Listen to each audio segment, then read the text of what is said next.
nome é Léo, e eu era o cara que consertava as coisas no St. Mary's Memorial. Um hospital antigo, daqueles com tijolos escuros que parecem sugar a luz do dia. Trabalhava lá há 5 anos, e conhecia cada cano enferrujado, cada quadrado de ladrilho quebrado, cada sussurro de ar-condicionado morrendo. Era um emprego tranquilo, na maioria das vezes. Até aquele sábado de chuva. O chamado veio direto da supervisora de enfermaria, a enfermeira Gable. Uma mulher dura como concreto, com uma voz que cortava mais que um bisturi. Ela não ligou pelo rádio, ligou pro meu celular pessoal. Estranho já de cara. Léo, preciso de você na ala oeste, 3º andar. Tem um vazamento vindo da porta do quarto 713. Está encharcando o corredor. Eu franzi a testa, segurando o celular contra o ombro enquanto organizava minha caixa de ferramentas. Ala oeste, 3º? Enfermeira, a ala oeste do 3º tá desativada há anos. Só tem estoque de papel e móvel velho. Não estou discutindo, Léo. Estou te dizendo onde o problema está. Quarto 713. Agora. Ela desligou na minha cara. Respirei fundo. Provavelmente era um cano que subia pela parede e estourou em algum lugar fechado. Peguei minha lanterna robusta, a caixa de ferramentas e comecei a caminhar pelos corredores intermináveis. O St. Mary's à noite, com o mínimo de staff, era um labirinto de sombras. As luzes fluorescentes zumbiam como insetos agonizantes, e seus clarões piscantes faziam as sombras dançarem nos cantos. O cheiro padrão de hospital, desinfetante, comida insossa e um fundo doce de doença, era mais fraco ali, substituído pelo mofo e pela poeira. Cheguei à ala oeste. A placa na entrada realmente dizia desativada, acesso restrito. A fita de isolamento amarela e preta, colocada uma era atrás, estava rachada e pendurada como teia de aranha. Empurrei a porta dupla de vai-vem e entrei. O ar mudou na hora. Ficou mais pesado, mais frio. O corredor era longo, com portas numeradas de um lado e janelas que davam para o pátio escuro do outro. As luzes estavam apagadas, só a claridade fraca da lua entrando pelas janelas sujas iluminava o caminho. Meus passos ecoavam de um jeito errado, como se o som estivesse sendo engolido pelas paredes e depois cuspido de volta, mais baixo. Caminhei até o final do corredor. As numerações eram escuras, enferrujadas. 700, 701, 702. 710, 711, 712. E então, uma porta. Mas não era 713. Era uma porta larga de aço, daquelas para equipamentos pesados, sem número. Não havia 713. Tá de sacanagem, murmurei para mim mesmo. A enfermeira Gable devia estar com o sono atrasado. Virei para voltar, e foi quando vi. No chão, refletindo um pouco de luz, um filete de água escura. Não era água limpa. Tinha uma viscosidade, um tom amarronzado. E vinha debaixo da parede, logo depois da porta 712. Me aproximei. A parede parecia sólida, de concreto pintado de verde horroroso. Mas o water, essa água nojenta, nascia ali, na junção do chão com a parede. Toquei a parede. Estava gelada, muito mais gelada que o resto do ambiente. E quando bati com os nósculos dos dedos, o som foi oco. Não era uma parede de sustentação. Procurei por uma maçaneta, uma fenda, qualquer coisa. Nada. Senti um calafrio que não tinha nada a ver com o frio. Era aquela sensação de estar sendo observado. Virei para olhar o corredor vazio. Nada. Só sombras alongadas. Mas o ar estava parado, pesado. O zumbido das luzes tinha sumido. Só se ouviam as batidas do meu coração e um ping, ping, constante. O som da água caindo. Foi então que meu olho captou algo no chão, perto da base da parede. Um pequeno fragmento de metal enferrujado, meio enterrado na poeira. Agachei e peguei. Era um número. 17. Daquelas placas de metal que se pregavam nas portas, antigamente. Varri a poeira ao redor com a mão. Encontrei mais 2, um 1 e um 3. O número 713. Ele havia caído, ou sido arrancado. Meu pulso começou a latejar. Eu não era um cara supersticioso. Consertava vazamentos, não fantasmas. Mas aquele lugar estava errado. Tudo errado. Senti um impulso irracional de sair dali, ligar para Gable e dizer que não encontrei nada. Mas o ping, ping, continuava, insistente. E a água escorra. Pressionei a parede novamente, com mais força, perto de onde a água surgia. Com um rangido baixo, quase inaudível, um segmento de parede, do tamanho de uma porta, recuou levemente. Não era uma parede. Era uma porta camuflada, pintada do mesmo verde, e as dobradiças estavam tão enferrujadas que mal permitiam o movimento. Coloquei a ponta da lanterna na fenda e forcei. O rangido foi alto, um gemido de metal enferrujado que rasgou o silêncio do corredor. A porta cedeu, abrindo-se para dentro, com uma resistência pesada. O ar que saiu de lá me fez engasgar. Era gelado, úmido, e carregava um odor inconfundível e terrível, a doce e metálica fragrância do sangue velho, misturada com o ácido do formol de laboratório e algo pior, algo como carne estragada deixada no sol. Cobre o nariz com o braço, apontando a lanterna para dentro. Meu cérebro levou alguns segundos para processar o que via. Não era um quarto de hospital moderno. Era uma cena dos anos 50, parada no tempo. As paredes eram revestidas de azulejos brancos opacos, sujos de marrons escuros nas juntas. No centro, sob a luz mortiça de um refletor cirúrgico de cabeça de cobra que apontava para baixo, havia uma maca de aço antiquíssima. As correias de couro, ressecadas e rachadas, pendiam dos lados. E a maca estava manchada. Manchas grandes, irregulares, de um marrom quase preto que se infiltrava no metal poroso. Mas não era só isso. Ao redor, em mesas de aço inox, instrumentos cirúrgicos obsoletos e brutos estavam organizados, como se aguardando um procedimento. Serras, afastadores, ferramentas que mais pareciam coisas de um açougue do que de uma sala de cirurgia. E tudo, absolutamente tudo, estava coberto por uma fina película de umidade. A água não vinha de um cano quebrado. Ela suava das paredes, condensava no teto e pingava no chão, na poeira acumulada. Pig. O refletor cirúrgico, aquele olho de metal e vidro, estava ligado. Um fio desencapado saía dele e serpenteava pelo chão até uma tomada antiga na parede. Uma luz fraca, amarelada e vacilante, emanava dele, criando sombras profundas e instáveis que se mexiam como dedos longos no chão. Meu corpo inteiro gelou. Isso não era um quarto esquecido. Era um lugar esquecido. De propósito. E aquele cheiro. Deus, aquele cheiro estava impregnando minhas roupas, minha garganta. Quase saltei para trás quando meu rádio, preso no cinto, estalou com um chiado agudo. A voz da enfermeira Gabby rompeu, cortando o ar pesado, mas distorcida, como se viesse de muito longe. Léo, status, vazamento.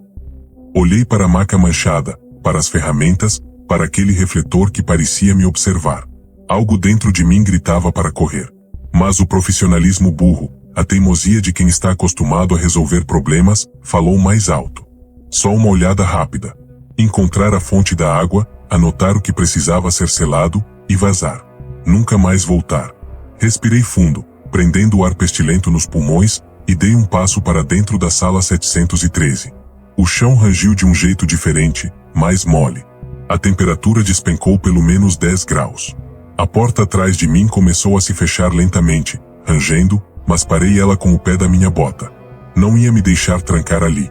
Apontei a lanterna para o canto de onde vinha o maior fluxo de água. Havia uma pia antiga de pedra, daquelas profundas, com uma torneira curva. A água escura escorria dela, transbordando e formando uma poça no chão. Caminhei até lá, evitando olhar diretamente para a maca. Ao me aproximar da pia, a lanterna iluminou seu interior. A água não era marrom por causa da ferrugem. Era marrom porque estava cheia de fios, de pedaços de algo que parecia cabelo ensopado, e de coágulos. Pequenos, escuros, irregulares. Flutuando na superfície como ilhas viscosas. Um enjoo violento subiu da minha barriga para a garganta. Virei o rosto, lutando para não vomitar. Foi quando vi, na parede ao lado da pia, manchas de mãos. Várias. De diferentes tamanhos.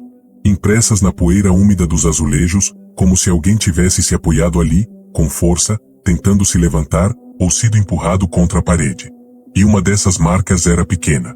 Muito pequena. Do tamanho da mão de uma criança. Um ruído me fez girar no eixo, a lanterna cortando a penumbra.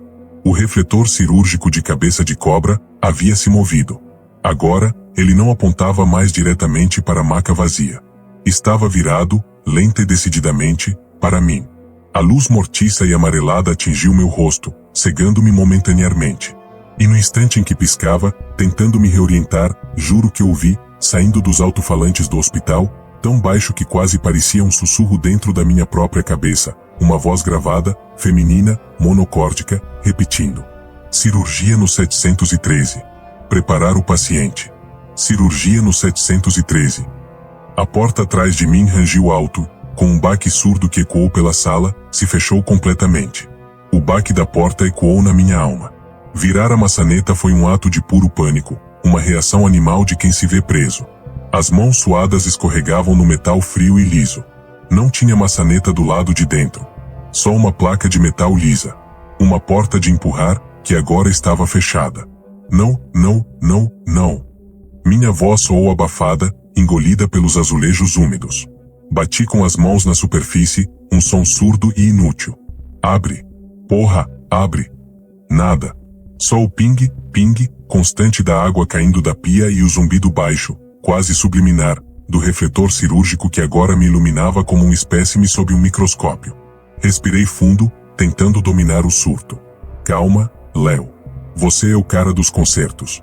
Portas são só madeira e metal. Virei-me, encostando as costas na porta fria, e forcei meus olhos a examinar a sala com um foco técnico, ignorando o terror que tentava subir pela minha espinha. A luz do refletor era a única fonte, criando um círculo de claridade amarelada onde eu estava e deixando o resto da sala em sombras profundas e dançantes. As ferramentas nas mesas brilhavam fracamente. A maca manchada parecia absorver a luz. E aquele cheiro. Deus, o cheiro era pior agora, mais intenso, como se tivesse sido agitado com o meu pânico. Meu rádio. Lembrei do rádio. Tirei-o do cinto com dedos trêmulos. O botão para falar estava frio. Base, aqui é Léo. Alguém me ouve? Estou na ala oeste, terceiro, quarto, na sala fechada. Repito, estou preso. Preciso de assistência. Soltava o botão. Apenas um silêncio estático, denso, saía do pequeno alto-falante. Nem mesmo o chiado de fundo do canal. Era um silêncio morto. Apertei novamente, minha voz subindo de tom. Gable. Enfermeira Gable, você me ouve? Me tirou dessa porra. Nada. O rádio era um tijolo inútil. Joguei-o no chão com raiva. O som de plástico quebrando contra o concreto foi abafado pela umidade. Erro. Agora eu estava realmente isolado. Olhei para o refletor. A cabeça de cobra ainda apontava para mim. Era uma peça antiga, articulada, que precisava ser movida manualmente. Alguém a tinha movido. Ou, alguma coisa. A sala estava vazia. Eu teria visto. A não ser que... Meu olhar foi puxado para a pia. A água escura continuava a correr. Encontre a fonte. Corte a água. Algo prático. Foque no prático. Era a única forma de não surtar. Avancei pela sala, o círculo de luz me seguindo como um holofote maldito. Minhas botas fizeram um som encharcado na poeira úmida. Ao me aproximar da pia, vi que o ralo estava entupido por uma massa escura e fibrosa. Não queria nem imaginar o que era. As torneiras, do modelo mais antigo, estavam fechadas, mas a água saía de um pequeno orifício na base de uma delas, onde a ferrugem havia comido o metal. Era só um cano furado. Algo normal. Algo que eu podia consertar. Abri minha caixa de ferramentas no chão, o som metálico das chaves e ferramentas sendo um alívio familiar em meio àquele pesadelo. Peguei uma chave ajustável e uma braçadeira de vedação. Teria que fechar o registro da água ali mesmo, na parede atrás da pia. Me inclinei sobre a pia, tentando não olhar para a água contaminada. O cheiro era insuportável de perto, um misto de necrotério e ferrugem. Estiquei o braço para alcançar a válvula de corte, que estava encrostada de anos de limo e sujeira. Minha mão tocou a parede fria dos azulejos, exatamente onde estava a marca da mão pequena. No mesmo instante, um calafrio percorreu meu braço, não de frio, mas de uma sensação aguda de toque. Como se alguém tivesse colocado a mão sobre a minha, de dentro da parede. Recuei bruscamente, dando um encontrão na pia. A água respingou, uma gota quente caindo na minha nuca. Girei, a lanterna varrendo a sala em movimento frenético. Nada. Só sombras. Mas a atmosfera havia mudado. O ar não estava mais apenas pesado, estava carregado. De expectativa. De atenção. Foi então que ouvi. Por cima do ping, ping, um novo som. Um arrastar lento e metálico. Vinha da direção da maca. Me virei devagar, os músculos do pescoço tensos. A luz do refletor ainda estava em mim, mas agora uma parte dela também iluminava a maca. Uma das correias de couro rachado, que antes pendia inerte ao lado da maca, agora estava esticada, como se tivesse sido puxada. Ela se movia levemente, balançando, fazendo o ruído de arrasto que eu ouvirá. Quem está aí? Minha voz saiu em um sussurro rouco. Isso não tem graça, porra. O silêncio que se seguiu foi pior que qualquer resposta. E então, o som veio de novo. Não era só a correia. Era um rangido baixo, o som de um peso sendo pressionado contra o metal envelhecido da maca. Eu olhava fixamente, e juro pelos meus ossos, a superfície da maca, nas manchas escuras, parecia afundar. Levemente. Como se um corpo invisível, pesado, tivesse acabado de se deitar sobre ela. Meu coração batia como um tambor de guerra dentro do meu peito. A lógica gritava: estresse, alucinação, infiltração de gás, qualquer coisa. Mas cada fibra do meu ser, cada instinto animal, berrava outra coisa: saia. Agora. Virei-me de volta para a porta, esquecendo a pia, as ferramentas. Precisava arrombar aquela merda. Procurei por algo para usar como alavanca. As ferramentas cirúrgicas nas mesas, uma alavanca de fêmur, longa e pesada de aço. Era macabra, mas era sólida. Cruzei a sala em 3 passos largos e peguei a ferramenta. Era gelada e tinha um peso sinistro na mão. Quando a levantei da mesa, uma névoa de poeira fina se levantou, e sob ela, na superfície de aço inox, vi marcas claras, limpas, no formato de dedos. Alguém, com mãos limpas, havia segurado aquela ferramenta recentemente. E as marcas eram pequenas, coincidindo com as da parede. Um soluço de terror preso na garganta, corri até a porta. Enfiei a ponta curva da alavanca na fresta minúscula entre a porta e o batente, perto da fechadura interna. Forcei para baixo com todo o meu peso. O metal gemeu, rangendo de uma forma que doía nos ouvidos. A porta não cedia. Era sólida demais. Venham me buscar. Alguém me ouve lá fora. Gritei, batendo a palma da mão livre na porta. A resposta veio, mas não do corredor. Veio de dentro da sala. Um clique metálico, seco. Seguido por um zumbido elétrico que aumentou rapidamente. Virei. O refletor cirúrgico estava agora em movimento total. Suas dobradiças rangiam enquanto ele se movia lentamente, com uma precisão mecânica assustadora, para longe de mim. Ele parou. E então, sua luz intensificou-se brutalmente, saindo daquela tonalidade amarelada e mortiça para um branco cirúrgico, cru e ofuscante. E iluminou a maca. Não estava vazia. A forma era indistinta, como uma mancha de escuridão mais densa que o ar, deitada sobre o metal. Mas sob a luz branca e brutal, eu podia ver os contornos. O leve afundamento nas correias que prendiam nos pulsos e tornozelos. A depressão na cabeça onde um travesseiro deveria estar. E, mais horrível, uma espécie de brilho úmido e reflexivo onde os olhos daquela coisa deveriam estar, fitando o teto. O zumbido elétrico cresceu até se tornar um ruído de fundo ensurdecedor. E então, a voz voltou. Não mais um sussurro nos alto-falantes distantes. Agora ela vinha de dentro da própria sala, saindo de um intercomunicador enferrujado na parede, ao lado da porta, que eu não tinha visto antes.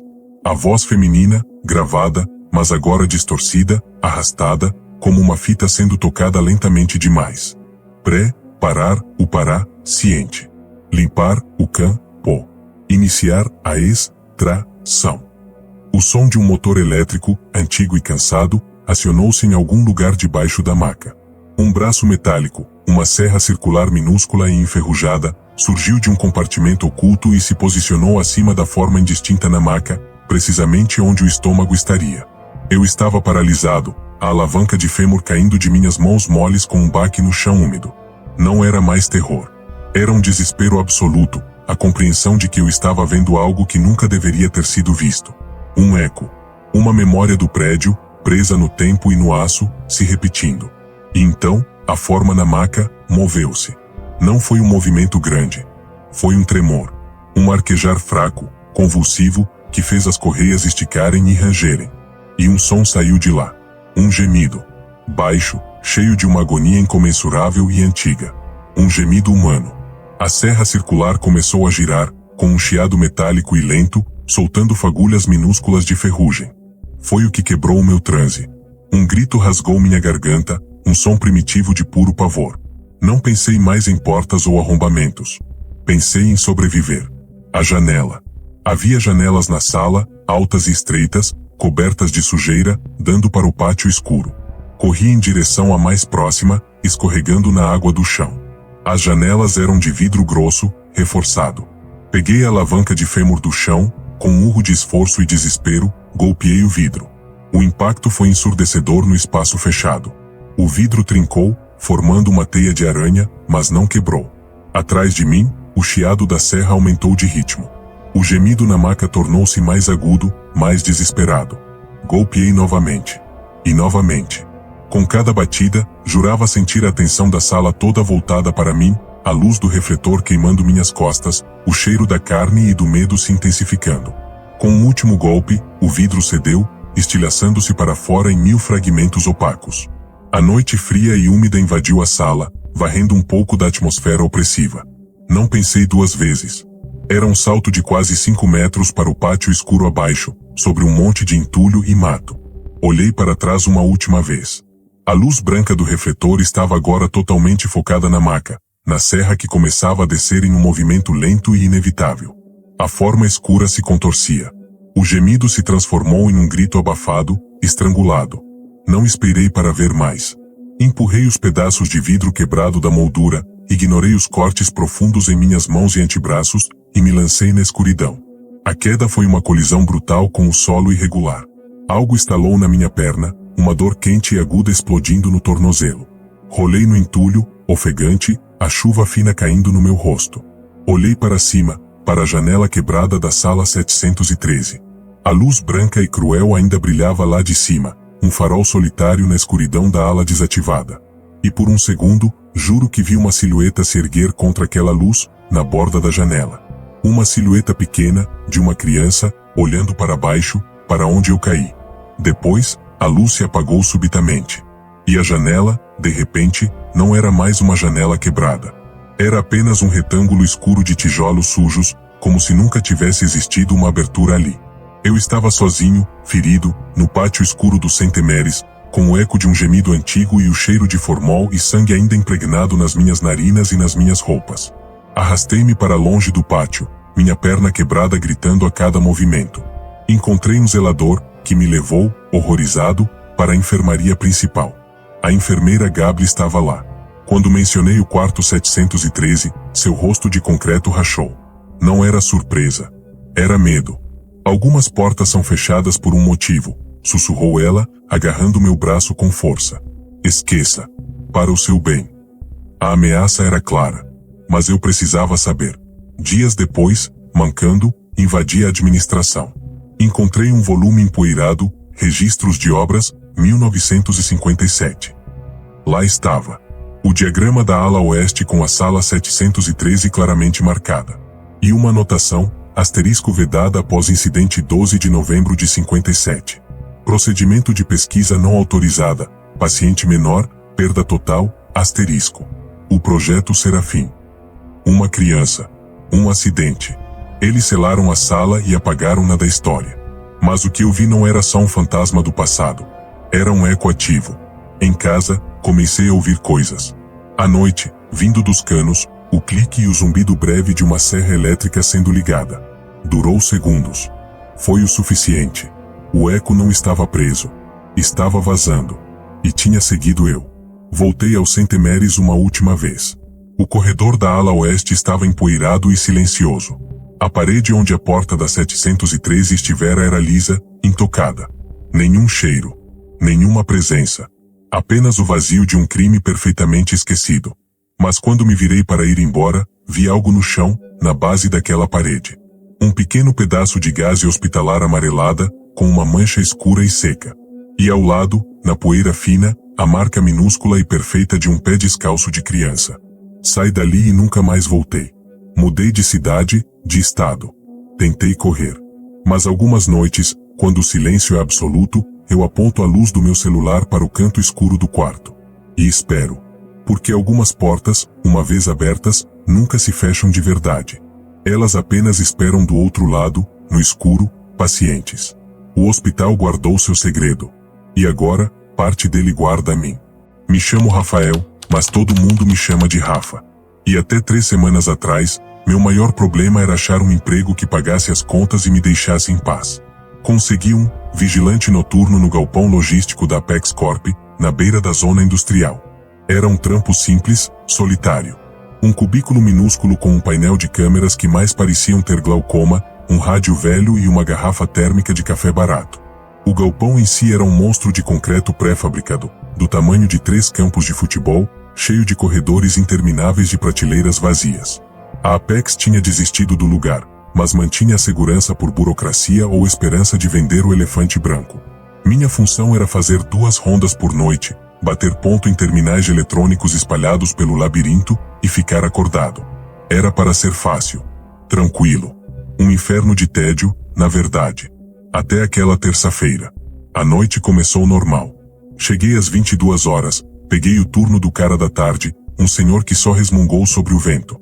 Fechei-me na guarita, vi as câmeras piscarem mostrando os mesmos corredores desertos, as mesmas sombras alongadas pelas luzes de emergência com neon verde.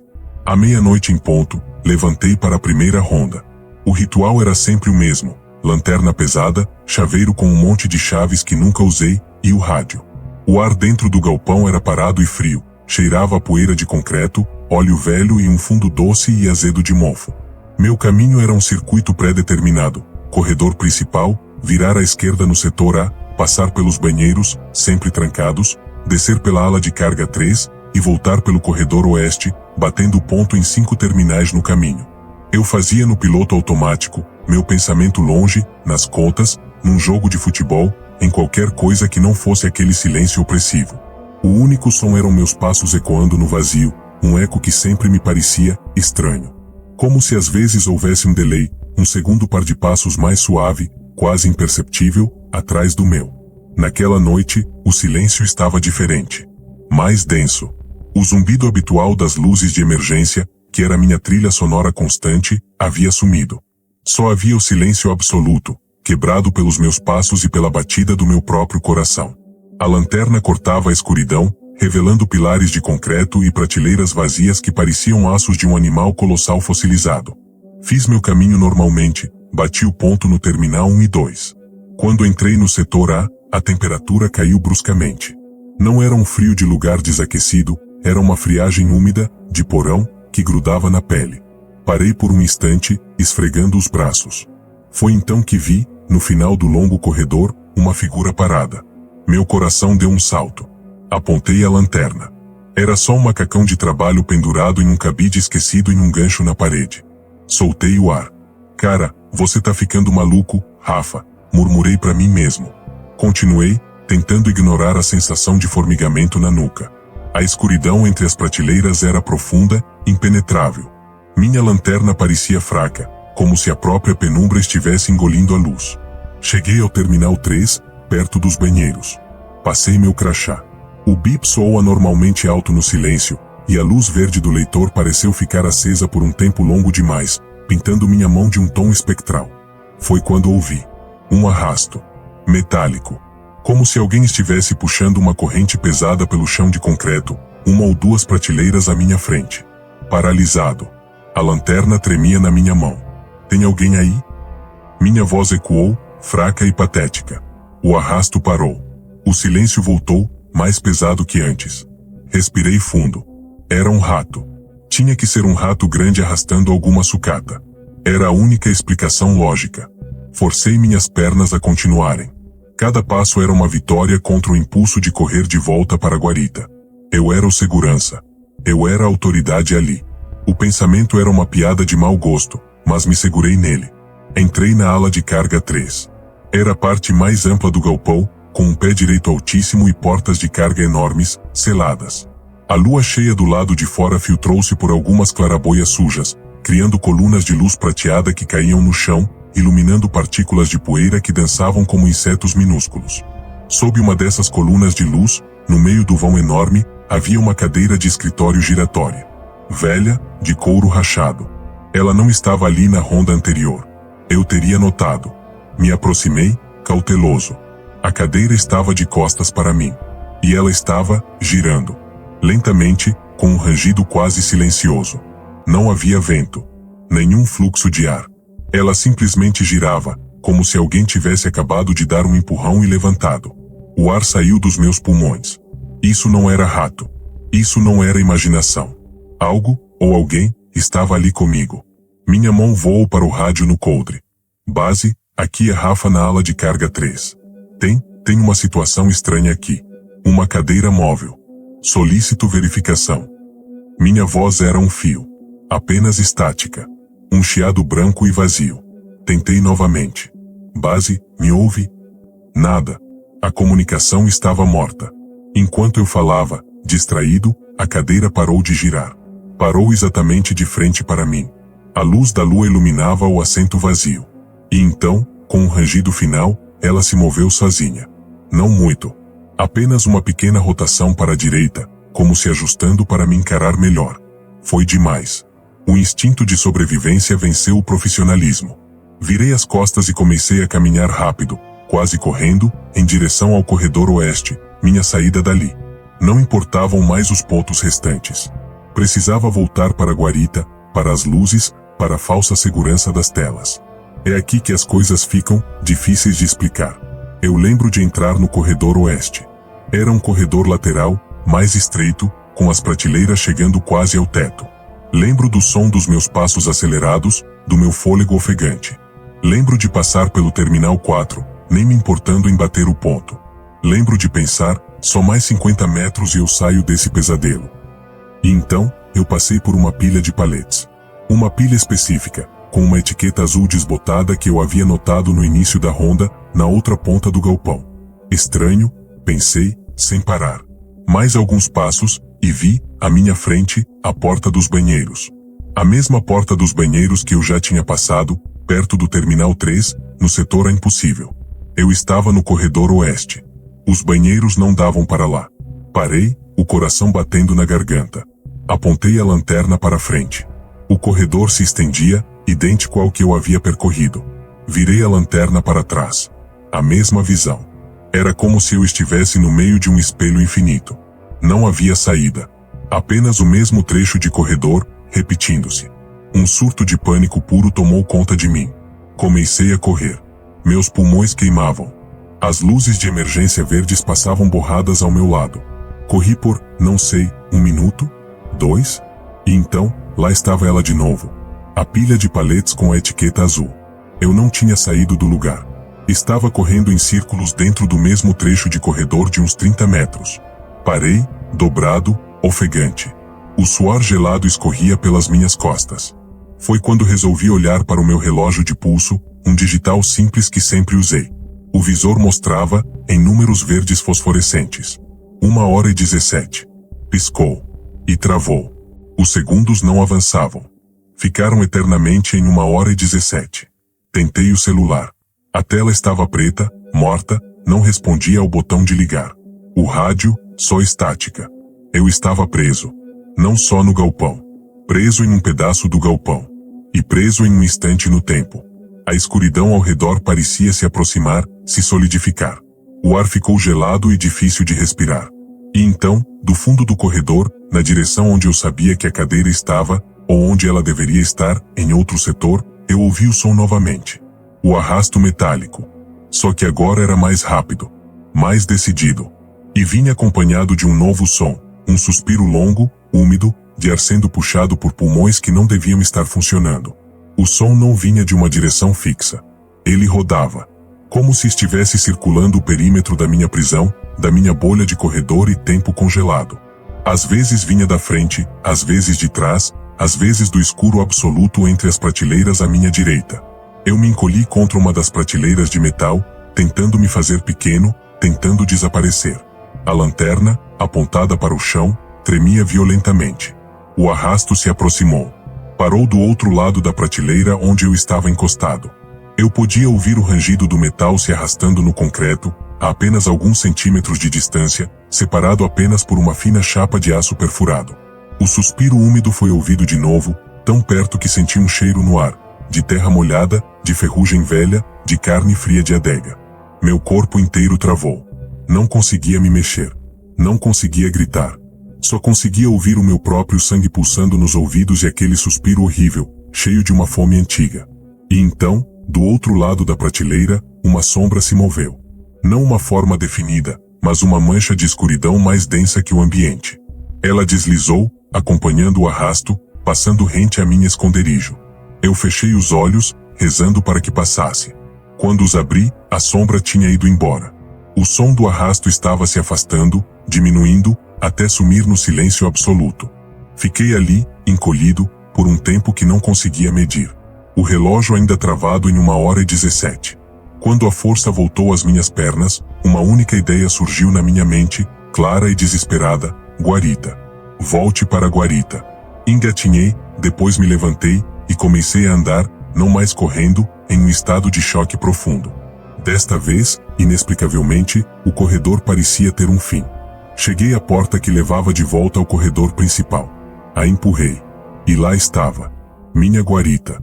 A luz fraca da lâmpada de mesa. As telas das câmeras piscando. O ar estava morno, abafado. Normal. Olhei para o relógio de parede da guarita. Marcava 1h25. 8 minutos. Apenas 8 minutos haviam se passado desde que eu saíra para a ronda. Meu próprio relógio de pulso ainda mostrava 1h17, congelado. Sentei-me na cadeira, minhas mãos tremendo tanto que mal consegui pegar a garrafa de café. Eu tinha vivido uma eternidade de terror. O sistema de relógio de ponto tinha me registrado? As câmeras tinham visto alguma coisa? Naquele momento, exausto e em choque, eu só queria acreditar que tinha sido um surto de pânico, uma alucinação. Que tudo estava bem. Olhei para o painel de câmeras. Em uma das telas, mostrando o corredor oeste, algo chamou minha atenção.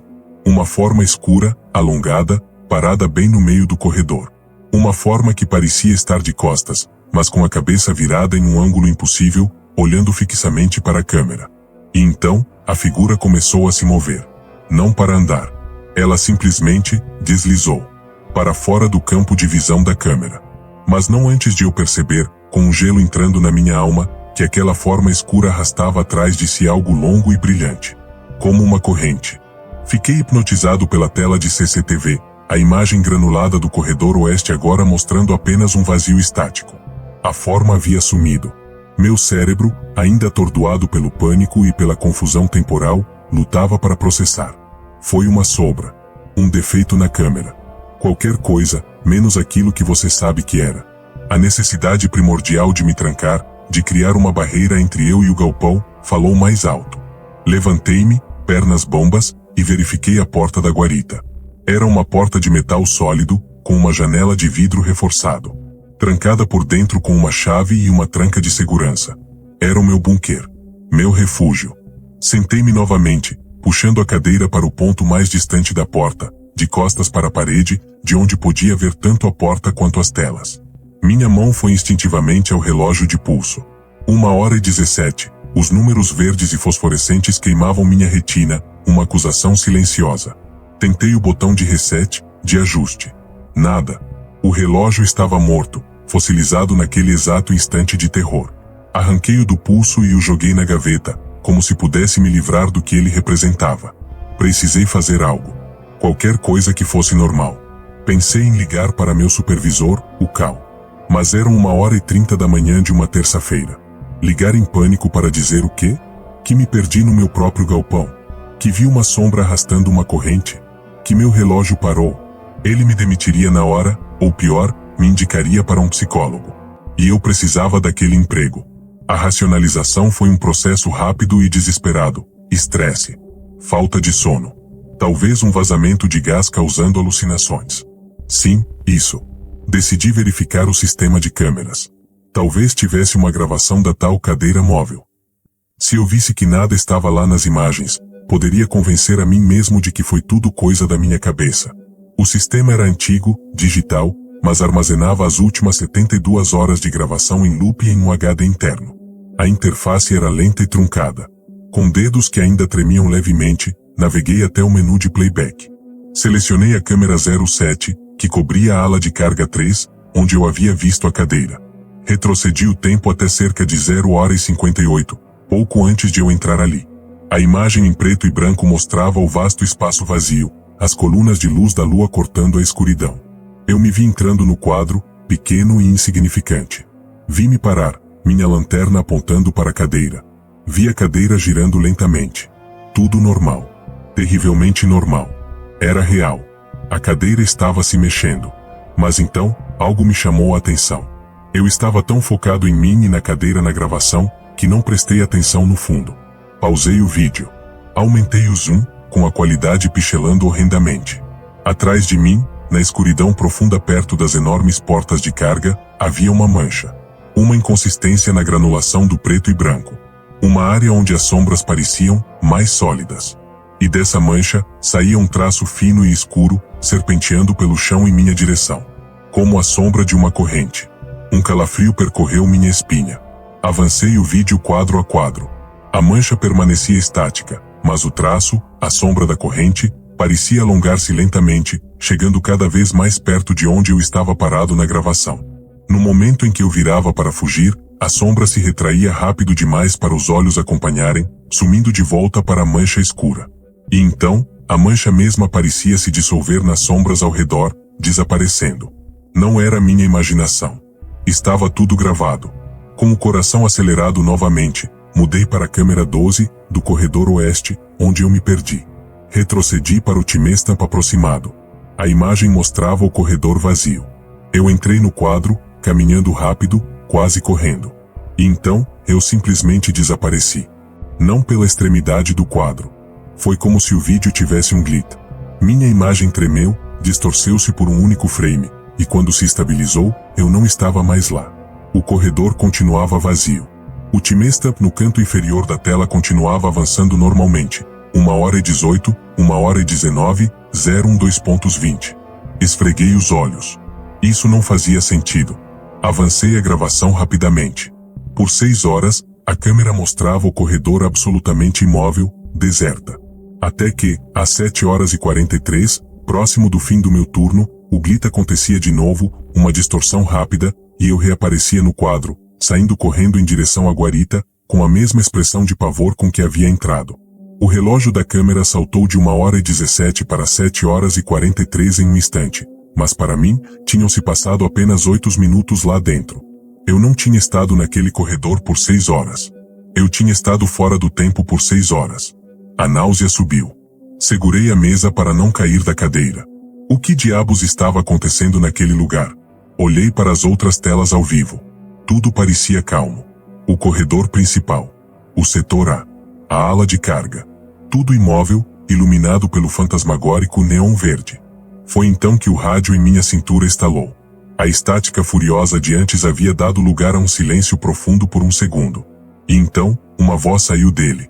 Não era a voz do Cal, nem de ninguém da central. Era uma voz rouca, arrastada, como se falasse através de água e ferrugem. A próxima ronda. Rafa. A voz sussurrou meu nome. O rádio caiu de minha mão como se estivesse em chamas, batendo no chão de linóleo com um baque seco. O chiado voltou, normal, inocente. Eu estava hiperventilando. Isso não era estresse. Isso não era gás. Havia algo naquele galpão. Algo que sabia meu nome.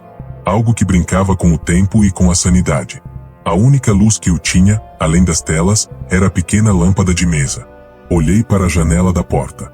O corredor externo, iluminado pelas luzes de emergência, estava vazio. Mas uma ideia aterrorizante brotou em minha mente. E se as câmeras não estivessem mostrando a verdade? E se aquela calmaria toda fosse uma isca? Um teatro para me fazer baixar a guarda? Minha próxima ronda oficial seria às 4 horas da manhã. Era impensável. Eu não sairia daquela guarita por nada neste mundo. Decidi que ficaria acordado, vigiando as telas, até o dia amanhecer e o próximo vigilante chegar, às 8 horas. Faltavam menos de 7 horas. Eu conseguiria. As primeiras 2 horas foram de tensão absoluta. Cada som mínimo, o rangido do prédio, o zumbido do computador, me fazia saltar. Minha visão ficava fixa nas telas, procurando por qualquer movimento, qualquer anomalia. Nada. A monotonia era quase pior que o susto. Ela começou a minuar minha vigilância, apesar minhas pálpebras. Por volta das 3h45, a exaustão física e emocional me venceu. Não foi um sono profundo. Foi um cochilo inquieto, um estado de semiconsciência onde ainda conseguia ouvir o zumbido baixo dos equipamentos. Foi nesse limbo que sonhei, ou talvez ouvi, coisas. Sussurros que vinham do rádio caído no chão. Palavras embaralhadas, ficar, para sempre, na ronda. E o som distante, muito distante, do arrasto metálico. Como se estivesse se arrastando por quilômetros de corredores escuros, mas sempre se aproximando. Acordei de sobressalto às 5h17, de acordo com o relógio de parede. Meu pescoço doía por ter dormido na cadeira. Um alívio momentâneo me inundou, havia sobrevivido à noite. O sol logo começaria a clarear as claraboias. Então, meu olhar caiu no painel de câmeras. Na tela da câmera 05, que mostrava o corredor principal bem em frente à guarita, havia algo escrito. No pó acumulado no chão de concreto, letras largas e desiguais, como se feitas por um dedo, ou por algo arrastado. Você já deveria ter saído. A grafia era errada, truncada. Já sem A. Saído sem acento. Como se quem escreveu tivesse uma memória fraca da linguagem. E a mensagem era uma constatação. Uma ameaça. Uma ordem. Mas o verdadeiro horror veio quando olhei para a câmera 12, do corredor oeste. A cena não era mais estática. No meio do corredor, parada exatamente no local onde eu havia me perdido no tempo, estava a cadeira de escritório. E sentado nela, de costas para a câmera, havia uma figura. Era apenas uma silhueta escura, indistinta, mas eu podia ver a inclinação da cabeça, os ombros largos. E da sombra que ela projetava no chão, iluminada pela luz de emergência verde, não saía a forma de um homem. Saíam linhas retorcidas, como de tentáculos ou de correntes. A figura na cadeira começou a girar. Lentamente, com o mesmo rangido que eu ouvirá pessoalmente.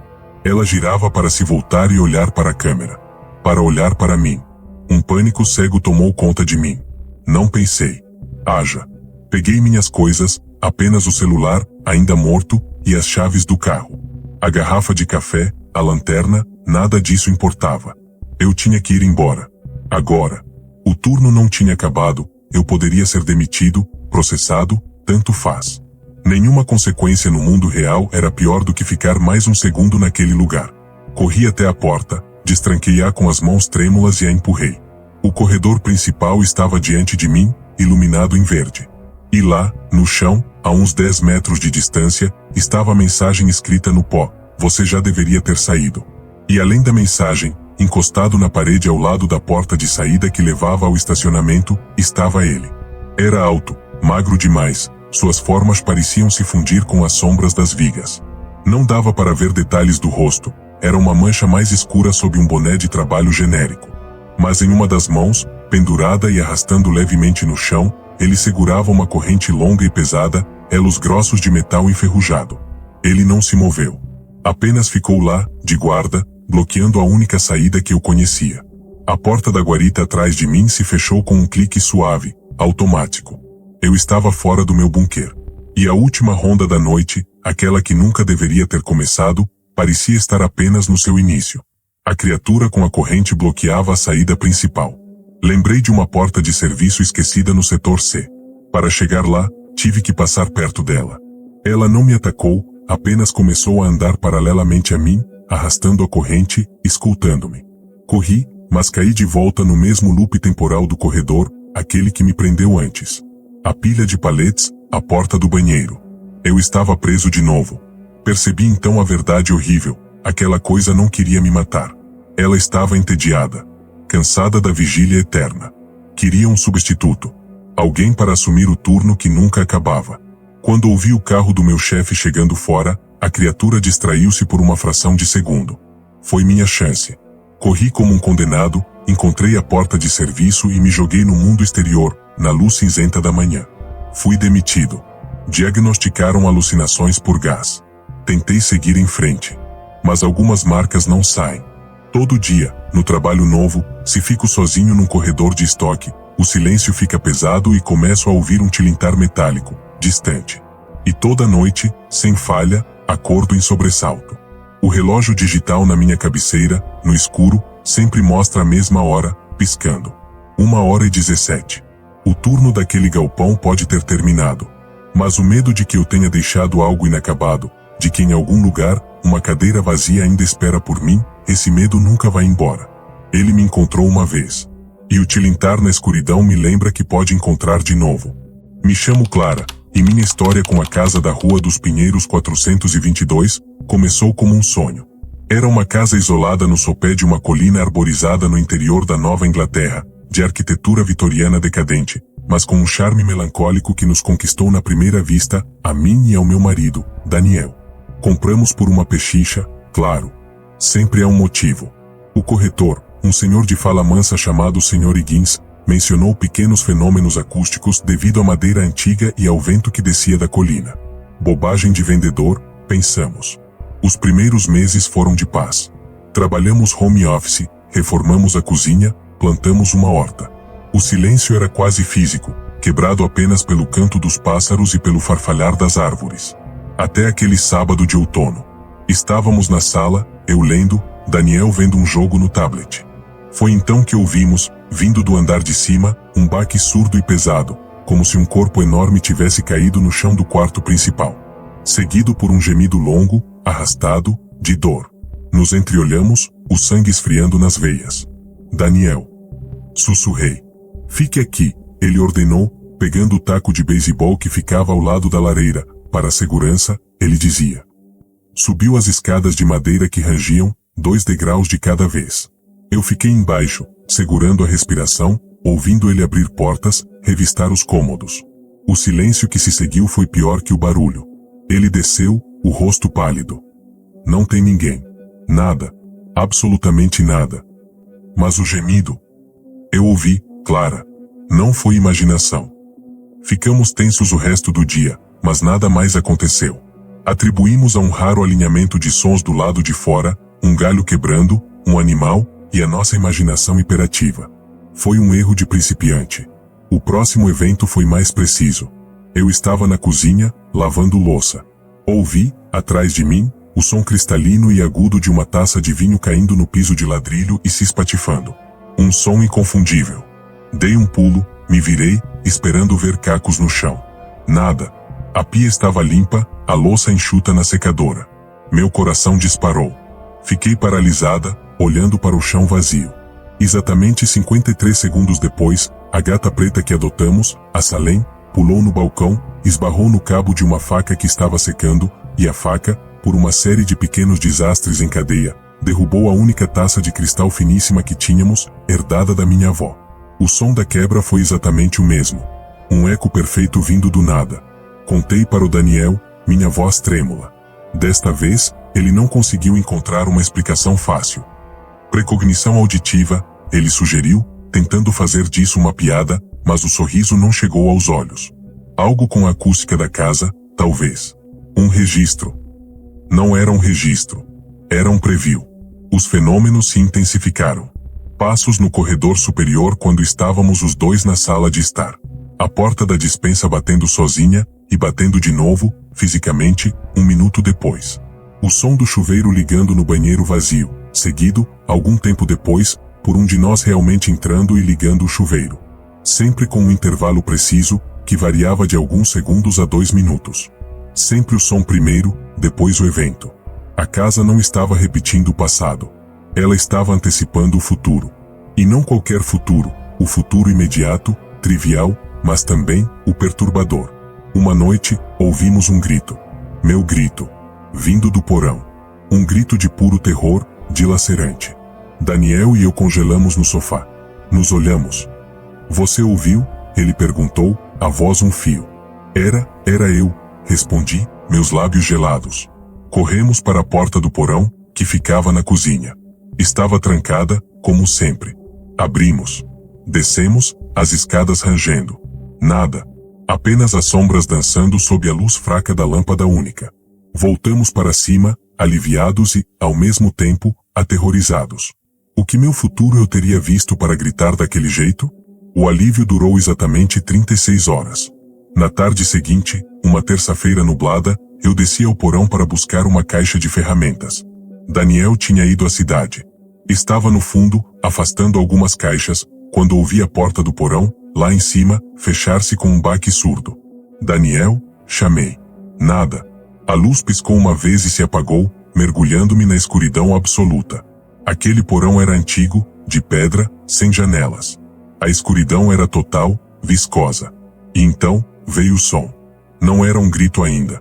Era um choramingo baixo, de animal, vindo do canto mais escuro.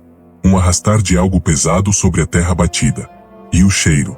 Um cheiro doce e podre, como de fruta esquecida e mofo antigo. O medo me tomou, aquele medo primitivo que paralisa a mente. Soltei um grito.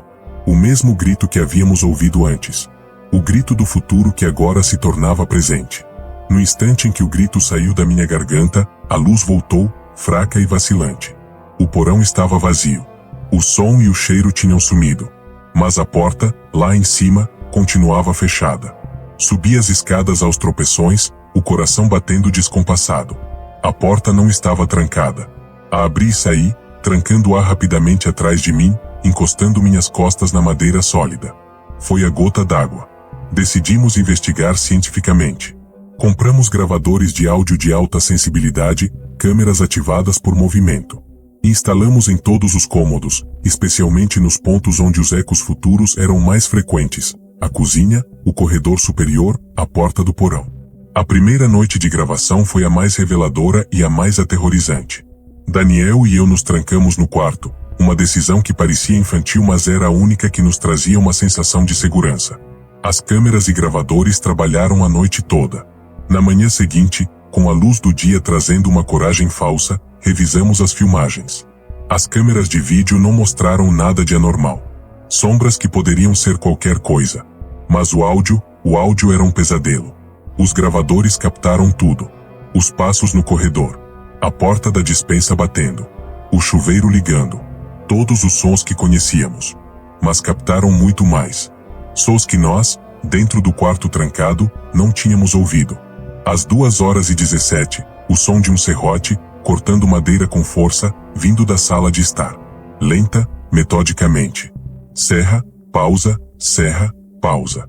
Às 3h41, um diálogo. Nossas vozes. Minha voz, chorosa, dizendo: por favor, Daniel, não faz isso aqui. Não na nossa casa. A voz dele, fria e plana, respondendo: é o único lugar. Ele escolheu. Nunca tivemos essa conversa. Às 4h55, um chorar de bebê.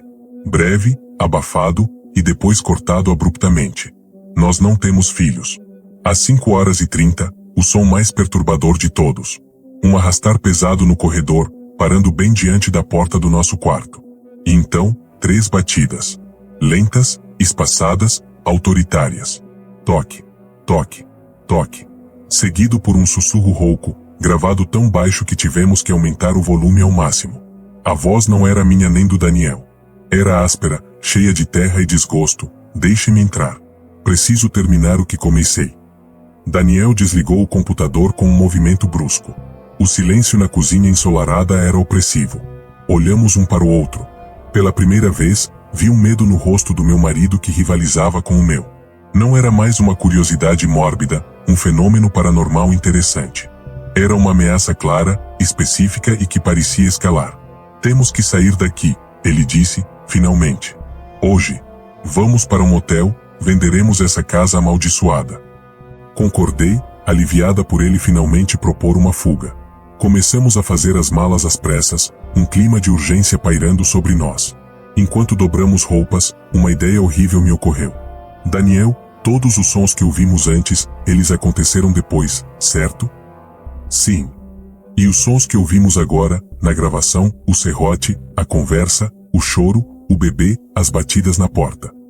Minha voz falhou. O significado era óbvio e aterrorizante. Eram eventos que ainda estavam por vir.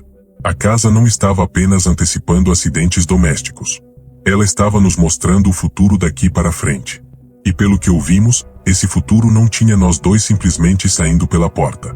No meio do caos da arrumação, uma nova gravação começou a tocar no meu celular, que eu havia usado como backup. Era um áudio mais recente, captado pela câmera da cozinha perto da janela, logo depois de desligarmos o sistema principal. Nele, ouvimos um som que nos fez parar tudo. O som da fechadura da porta da frente sendo violentamente arrombada.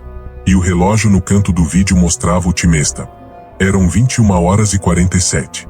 Exatamente a hora em que estaríamos terminando de empacotar o carro para irmos embora, naquela mesma noite. O som da fechadura sendo arrombada na gravação era seco, final, como o estalar de um osso quebrando. Daniel e eu ficamos imóveis no meio do quarto, malas abertas, roupas espalhadas, presos naquela sinistra sincronicidade.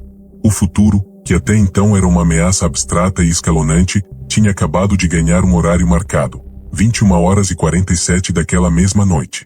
É impossível, Daniel respondeu, mas sua voz não tinha convicção, só um pavor contido. Ninguém sabe que estamos saindo. Ninguém. Ele não terminou a frase. A pergunta que pairou no ar era pior: ninguém humano? O plano de fuga, que parecia tão sólido minutos antes, desmoronou. Se saíssemos para o carro ao anoitecer, estaríamos caminhando direto para o evento previsto. Mas ficar também era insustentável. A casa era uma caixa de ressonância para horrores que ainda não tinham acontecido. Estávamos encurralados entre um futuro capturado em áudio e um presente que parecia se encolher a cada minuto. Temos que mudar o futuro, eu disse, a ideia surgindo como um último recurso desesperado. Se sabemos o que vai acontecer, podemos evitar. Não vamos estar aqui às 21h47. Vamos sair agora, de dia. Daniel concordou com a cabeça, um brilho de esperança maníaca nos olhos. Certo. Agora. Só o essencial. Deixamos o resto. Trabalhamos num frenesi silencioso. Em 15 minutos, tínhamos 2 malas e um baú de documentos no porta-malas do nosso SUV, estacionado na garagem anexa à lateral da casa. O sol ainda estava alto, banhando a floresta ao redor com uma luz dourada que parecia zombar do nosso medo. Olhei para a fachada da casa, aquele vitoriano bonito que se tornará uma prisão acústica. Nenhum pressentimento, nenhum som premonitório. Apenas o canto dos pássaros. Vamos, Daniel disse, abrindo a porta do motorista. Foi quando ouvimos. Não um eco futuro. Um som presente, físico, visceral. Vindo de dentro da casa. Toque, toque, toque. 3 batidas. Lentas, espaçadas, autoritárias. Na porta da frente. Os sons da gravação haviam se materializado, mas fora do horário previsto. O futuro estava se dobrando, se adaptando. Nos congelamos, mãos nas maçanetas das portas do carro. Não olhe, Daniel sussurrou. Entra no carro. Agora. Minha mão tremia tão forte que mal conseguia puxar a alça da porta. Toque, toque, toque. As batidas se repetiram, mais fortes desta vez, fazendo a pesada porta de carvalho tremer em sua moldura. Subitamente, o sistema de segurança da casa, que tínhamos deixado armado, disparou. A sirene exterior rugiu, um som alto e estridente que cortou a paz da tarde. As batidas na porta cessaram imediatamente. Foi a deixa. Entramos no carro. Daniel ligou o motor e acelerou pela garagem abaixo, pela rampa de saída, sem nem olhar para trás. A casa, com a sirene ainda uivando, diminuiu no retrovisor. Só desacelerei minha respiração quando viramos na estrada principal, rumo à cidade. Nos instalamos num motel barato à beira da estrada. A primeira noite foi de vigília, saltando a cada ruído do corredor. Mas nada aconteceu. Nenhum eco. Apenas o som normal e reconfortante do mundo real. TV no quarto ao lado, carros passando, a chuva leve que começou à noite. No dia seguinte, sentimos uma leveza enorme. Tínhamos vencido. Fugido da maldição. Contatamos o Sr. Higgins, o corretor, e contamos uma versão editada, problemas estruturais, infiltrações graves. Ele pareceu surpreso, mas aceitou colocar a casa no mercado imediatamente. A vida, pensamos, poderia voltar ao normal. Uma semana se passou. Começamos a procurar um apartamento na cidade. A tensão começava a dissipar. Até a noite em que Daniel, voltando do banheiro, parou no meio do quarto do motel, seu rosto iluminado apenas pela luz azulada da TV muda. Clara, ele chamou, a voz estranhamente contida. Ouvir. O quê? Silêncio. E então eu percebi. Não era um silêncio comum. Era o mesmo silêncio pesado e absorvente da casa da Rua dos Pinheiros. Aquele que precede os ecos. O barulho da estrada, dos outros hóspedes, do ar-condicionado, tudo tinha sumido. Estávamos envoltos em uma bolha de vácuo acústico. E dentro dessa bolha, um som começou a se formar. Baixo, distante, como se viesse de vários quilômetros dali, mas perfeitamente claro. O som do serrote. Serra, pausa, serra, pausa. O mesmo da gravação. Está na minha cabeça, eu gemi, tapando os ouvidos. Só pode estar na minha cabeça. Daniel não respondeu. Ele estava olhando, horrorizado, para a porta do nosso quarto. Não havia som vindo de lá. Mas na maçaneta de metal barato, nós podíamos ver, ela estava se mexendo. lentamente, girando para um lado e para o outro, como se alguém do lado de fora estivesse testando, com paciência. E então, o som do serrote parou, e foi substituído por outro, mais próximo. O chorar de um bebê, abafado, angustiado, vindo do corredor. Ele durou alguns segundos e foi cortado, como se uma porta fosse fechada. O silêncio voltou, ainda pesado. A maçaneta parou de se mexer. A maldição não estava na casa. Ela estava conosco. Os ecos do futuro nos haviam seguido. Como uma doença, um vírus auditivo. Nos dias seguintes, os fenômenos se tornaram mais pessoais, mais intimidadores. No supermercado, eu ouvia o som de latas caindo da prateleira, segundos antes de uma criança derrubá-las. No carro, ouvíamos o barulho de uma freada brusca e um impacto, minutos antes de um quase acidente à nossa frente. E, pior, começamos a ouvir novos sons. Sons que não tínhamos gravado. A voz do Daniel, gritando meu nome em agonia. Minha própria voz, cantarolando uma música de ninar antiga que minha avó cantava, mas com uma entonação errada, mecânica. Estávamos sendo enlouquecidos. A linha entre o futuro e o presente, entre a premonição e a psicose, estava se dissolvendo. A gota d'água final veio quando recebemos a visita do Sr. Higgins no motel. Ele parecia envelhecido, os olhos fundos. Achei um comprador para casa, disse, sem rodeios. Um historiador local. Ele fez algumas perguntas. Que tipo de perguntas? Daniel inquiriu, desconfiado. Perguntou sobre os antigos moradores. Sobre a família Argrave. Higgins evitou nosso olhar. Eu não tinha todas as informações na época da venda para vocês. A casa teve apenas um único morador antes de ficar décadas abandonada. O Dr. Alistair Argrave. Um pesquisador. De fenômenos sonoros e de percepção temporal.